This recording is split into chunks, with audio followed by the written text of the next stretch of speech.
जब महाभारत का युद्ध आरंभ होने वाला था, तब दुर्योधन और अर्जुन श्री कृष्ण के पास सहायता लेने के लिए पहुंचे।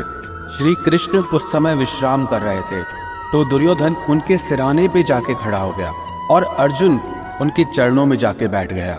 जैसे ही श्री कृष्ण की आंख खुली तो उन्होंने अपने सामने अर्जुन को देखा और उनसे पूछा कि अर्जुन, तुम्हें क्या चाहिए? तो दुर्योधन ने कहा कि पहले मैं आया हूँ, इसीलिए आप पहले मुझे दीजिए। तो श्री कृष्ण ने कहा, भले तुम पहले आए हो, लेकिन मेरी नज़र पहले अर्जुन पे पड़ी, इसीलिए पहले मांगने का हकदार वो है, और अर्जुन तुमसे आयु में छोटा है, उस हिसाब से भी अर्जुन को मांगने का हक पहले है। तो अर्जुन ने श्री कृष्ण से कहा कि इस महाभारत के युद्ध में आप मेरी सहायता करिए। तो श्री कृष्ण बोले, एक तरफ तो मैं हूँ निहत्था, जो युद्ध में शस्त्र नहीं उठाऊंगा, युद्ध नहीं करूंगा, और दूसरी तरफ मेरी नारायणी सेना है जो अजेय है। अब तुम बताओ कि तुम्हें इन दोनों में से क्या चाहिए? तो अर्जुन ने कहा कि मुझे सिर्फ आप चाहिए, सिर्फ आपकी जरूरत है। दुर्योधन मन ही मन खुश हो गया कि एक निहत्थे व्यक्ति को लेकर के ये अर्जुन क्या कर लेगा, और ये अच्छा हुआ कि नारायणी सेना मुझे मिल गई, और वो बहुत खुश होकर वहां से चला गया। तो श्री कृष्ण ने अर्जुन से पूछा कि अर्जुन, तुमने नारायणी सेना को छोड़कर मुझे निहत्थे को क्यों चुना? अर्जुन ने कहा, मुझे आप पर इतना विश्वास है कि ऐसी एक तो क्या 1000 नारायणी सेना मिलकर भी आपके सामने टिक ही नहीं सकती। ऐसा ही विश्वास हमारे मन में परमात्मा के लिए हो जाएगा कि दुनिया की 1000 मुश्किलें मिलकर भी मेरे परमात्मा के आगे टिक ही नहीं सकती। तो विश्वास रखना, दुनिया की बड़ी से बड़ी मुसीबत भी आपका कुछ नहीं बिगाड़ सकती। एक प्रसंग महाभारत का और है। महाभारत का युद्ध चल रहा था। दुर्योधन ने भीष्म पितामह से जाकर के बहुत कठोर वचन कहे कि आप युद्ध भले हमारी तरफ से कर रहे हो, लेकिन आपका मन पांडवों से मिला हुआ है, आप ईमानदारी से युद्ध नहीं कर रहे हैं। दुर्योधन की इस बात को सुनकर भीष्म पितामह को बहुत क्रोध आ गया। उन्होंने कहा, अगर ऐसा है तो आज मैं प्रतिज्ञा लेता हूँ, कल या तो अर्जुन नहीं रहेगा या फिर भीष्म नहीं रहेगा। इस प्रतिज्ञा को सब लोगों ने सुना, सबको पता चल गया। जब श्री कृष्ण को इस प्रतिज्ञा के बारे में पता चला तो वे अर्जुन को ढूंढने लगे, और ढूंढते ढूंढते जब अर्जुन के कक्ष तक पहुंचे तो देखा अर्जुन मजे से सो रहा था। तो श्री कृष्ण ने अर्जुन को जाकर उठाया कि अर्जुन, तुम्हें पता है आज क्या हुआ है? अर्जुन ने कहा, मुझे सब पता है। तो श्री कृष्ण ने पूछा, बताओ तुम्हें क्या पता है? अर्जुन ने कहा कि भीष्म पितामह ने प्रतिज्ञा की है, कल या तो अर्जुन नहीं रहेगा या फिर भीष्म नहीं रहेगा। अर्जुन ने कहा, हे केशव, आज मैंने सारा दिन युद्ध किया है और कल फिर मुझे युद्ध करना है, इसीलिए मुझे थोड़ी देर विश्राम कर लेने दीजिए। फिर श्री कृष्ण बोले, जब तुम्हें पता है कि उसने ये प्रतिज्ञा ली है कि कल या तो अर्जुन नहीं रहेगा या भीष्म नहीं रहेगा, तो उसके बाद भी तुम इतने निश्चिंत होकर कैसे विश्राम कर रहे हो? तुम्हें कोई चिंता नहीं हो रही क्या?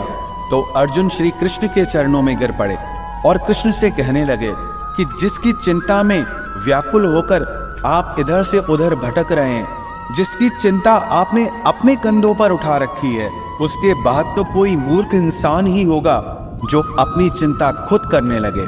जिन लोगों का भी परमात्मा में विश्वास होता है, वो बड़े से बड़े संकट, बड़ी से बड़ी मुसीबत से भी बाहर आ जाते हैं। महाभारत का एक प्रसंग और भी है कि अर्जुन का और राजा भगदत्त का युद्ध चल रहा था, और उस महाभारत के युद्ध क्षेत्र में एक छोटी सी चिड़िया अपने छोटे छोटे बच्चों के साथ फंस गई थी और मन ही मन परमात्मा से प्रार्थना करने लगी कि मेरी रक्षा करो, और उसकी प्रार्थना को श्री कृष्ण ने सुना। राजा भगदत्त एक विशाल हाथी पर बैठा हुआ था, और जब अर्जुन राजा भगदत्त से युद्ध कर रहा था तो अर्जुन का तीर उस हाथी के गले में बंधे बड़े से घंट पे जाके लगा, और वो विशाल काय घंट उन चिड़ियाओं के ऊपर जाकर गिरा, और सारा दिन वहां पर घमासान युद्ध होता रहा।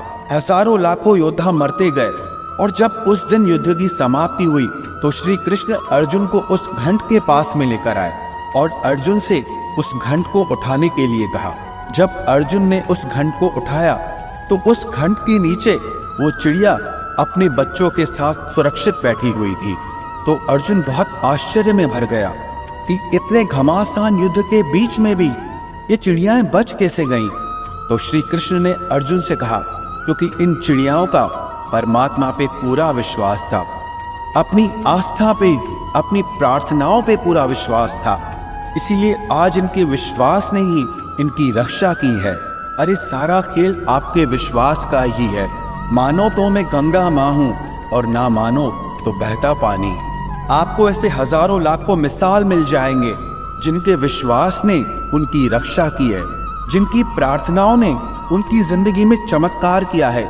ऐसे ही जब भी कभी आपकी जिंदगी में मुश्किलें आए, कोई मुसीबत की घड़ी आ जाए, जब आपको लगे कि आपकी शक्ति, आपका सामर्थ्य, आपकी बुद्धि कुछ भी काम नहीं कर रहा, आप फंस गए हैं, तो ऐसी परिस्थिति में अगर आप परमात्मा पे विश्वास करते हैं, अपनी प्रार्थनाओं पे विश्वास करते हैं, तो यकीन मानना आपकी वो प्रार्थनाएं, आपकी वो दुआएं, आपका वो विश्वास आपको बड़े से बड़े संकट से भी बाहर निकाल के ले आएगा। अरे वो उजड़े को बसा देता है, वो बिछड़ों को भी मिला देता है। हम सब उठते तो खाली पेट है, पर वो परमात्मा सबको भरपेट सुला देता है।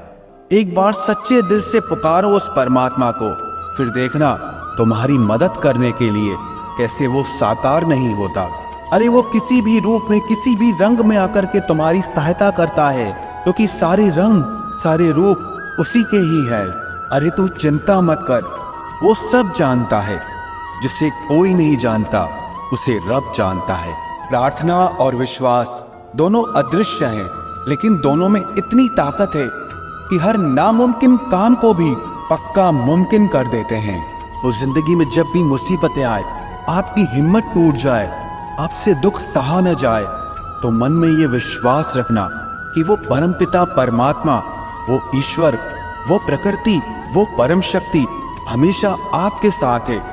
जैसे उसने आज तक हर मुसीबत से, हर मुश्किल से आपको बाहर निकाला है, वैसे ही आज भी सारी मुसीबतों से, सारी परेशानियों से वो ईश्वर तुम्हें जरूर बाहर निकालेंगे।